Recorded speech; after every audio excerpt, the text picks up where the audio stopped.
Our text for today has inspired a lot of hymns, including the one we just sang, and many, many others. Preached, I talked about how Mennonites don't build temples the way other denominations do, to build grand buildings, but we do make a kind of temple with our music. We build this thing that somehow holds our worship when we sing together. Our voices echo the angels who were singing in God's presence, holy, holy. And in this case, we've called each other into worship. We're inviting each other to the way the seraphim called out to each other. In that same story about Solomon's temple, I also talked about how Mennonites gather at conventions, and when like that singing together at conventions is just like, it's just like nothing else. The rush of 1,000 voices lifted in song it's a mighty connection to the divine. I wonder,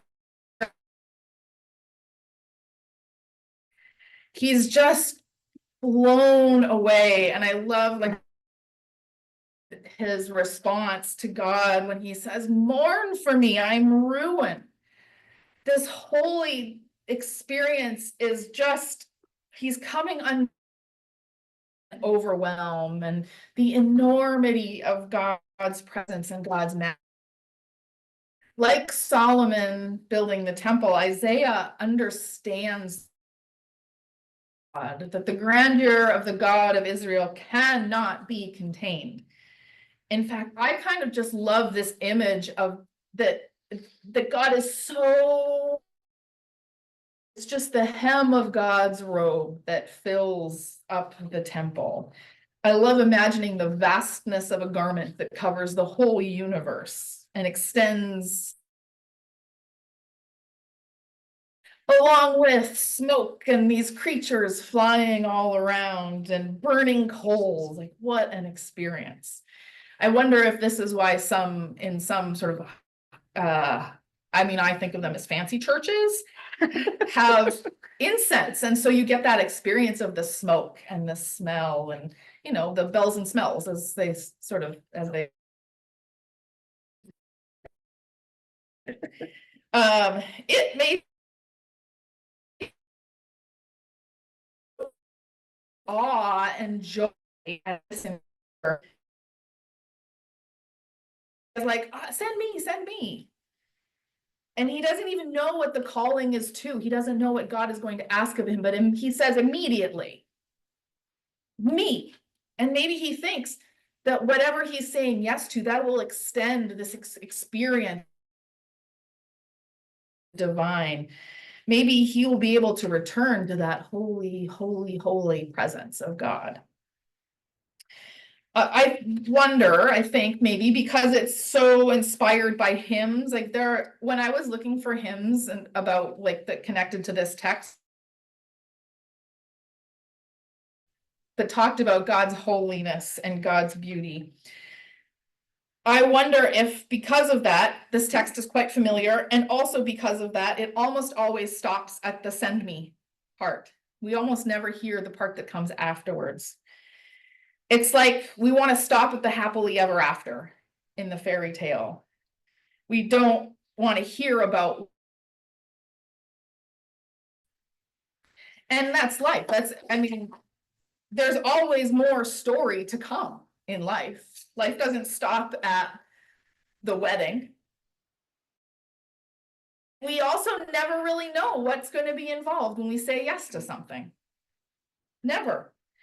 You don't know, for example, or fully understand when you say yes to the call to be a pastor, that it might mean fixing the toilet, as it has for Pastor Ryan in this church, or doing dishes, or cleaning storm drains, or getting yelled at by angry neighbors, which is something I have had to do. You don't know or really understand when you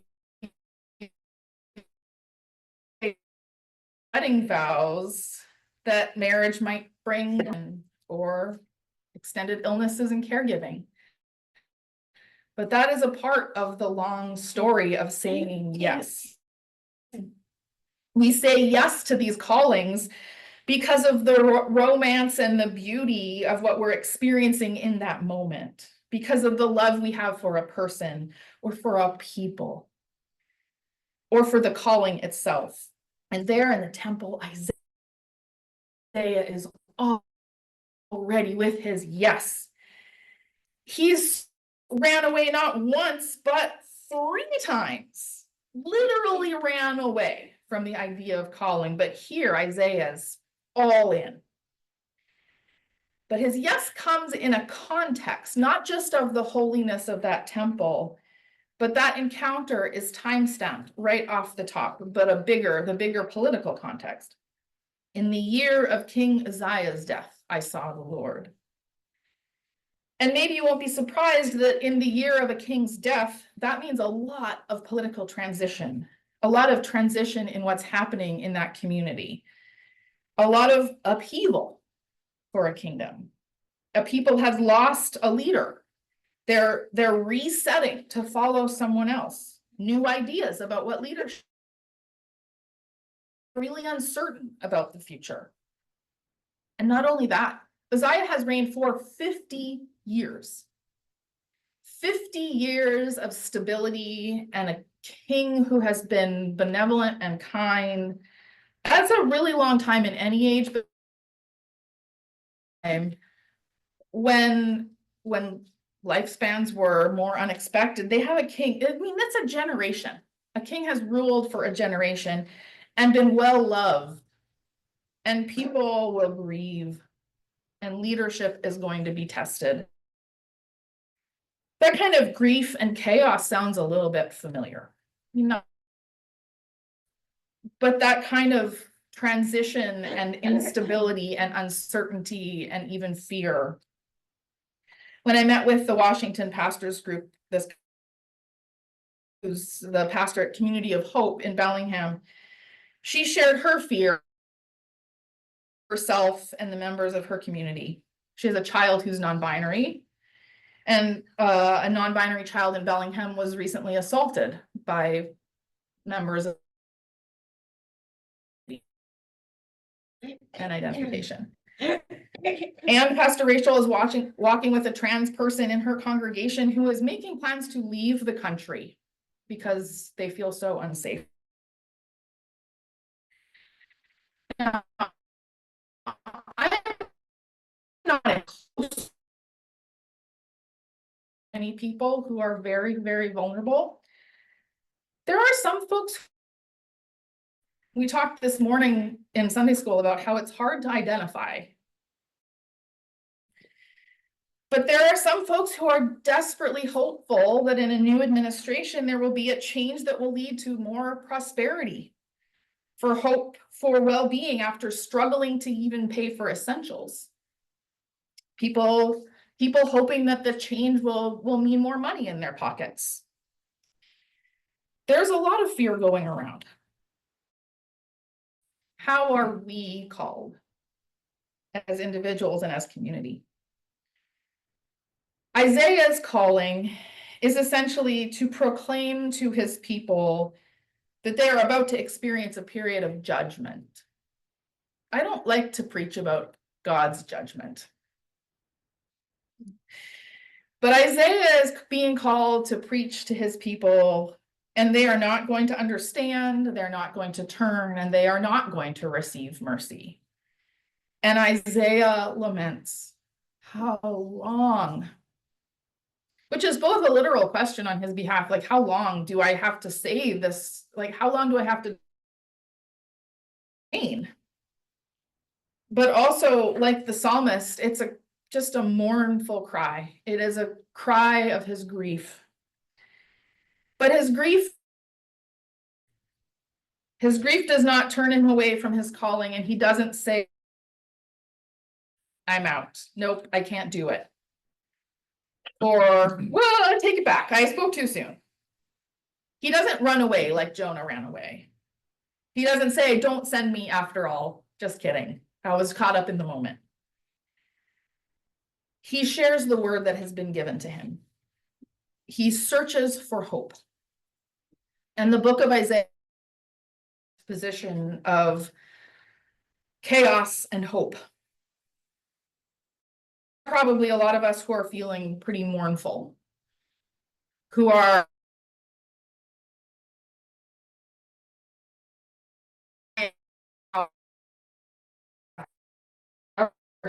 pretty well. Picture. We live in a country that's almost evenly divided. Our neighbors and even families. We share families with people who think differently than we do. But I hear the fear of Pastor Rachel and the people she works with especially, and I am fearful. I am also resolute. This is the word that came to me on election day. When I was at the Grunewald Guild, gathered with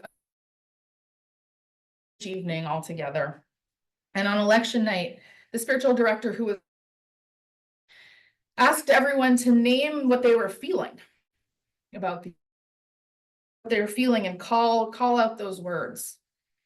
And people named things like fear and anxiety and worry and frustration and grief. But even then, the word that I had was resolute. I didn't say mine out loud, actually. I didn't say that word out loud because it seemed to me that there was an expectation. And I had some of that. Resolute. Determined. I felt called in the face of whatever chaos will come. Pastor Rachel also shared a quote with me from author Rebecca Solnit, who posted this on X after the election. I don't even want to call it X, it's so annoying. Posted this on X after the election. She writes, the Wobblies, which I had to look up, it's a labor union organization from like, I'm sure no, really? I did not. The Wobblies, you mourn, organize.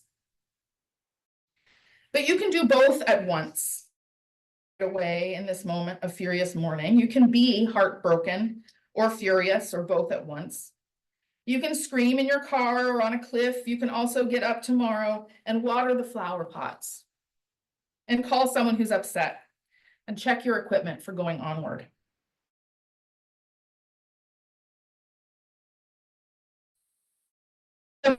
Undirected. The physical ones that are heart and soul and care, as well as the practical ones. People kept the faith in dictatorships of South America in the 1970s and 80s, in the East Bloc countries and the USSR. Women are protesting right now. They are writing poetry. There is no alternative to persevering, and that does not require you to feel good. You can keep walking whether it's sunny or raining. That line stuck with me. There is no alternative to persevering. In persevering. And not only in persevering, but in doing it to. Solnit talked about the people who are writing poetry. The beauty is around. It is the meeting with the divine that will continue to hold us in chaos. It will be hard. When Isaiah asks how long, God says, until the cities lie ruined with no one in them, until there are houses with people and the land is devastated, or houses without people. And yet there are faithful and righteous folks who remain, who did remain. The relationship with God and God's people. They will not be exempt from the ruin, and they will experience it all together. They will get burned, and they will be in community. And we Mennonites, we individuals, be faithful. We are called into this chaos to be in relationships, to continue to love those who speak differently and love differently, to speak for those whose voices are muted or muffled, to stand with those who are pushed to the margins. It will be hard. It might be chaotic, but we are called. And I, in particular, am still we are called, and may we be faithful to that call. Amen.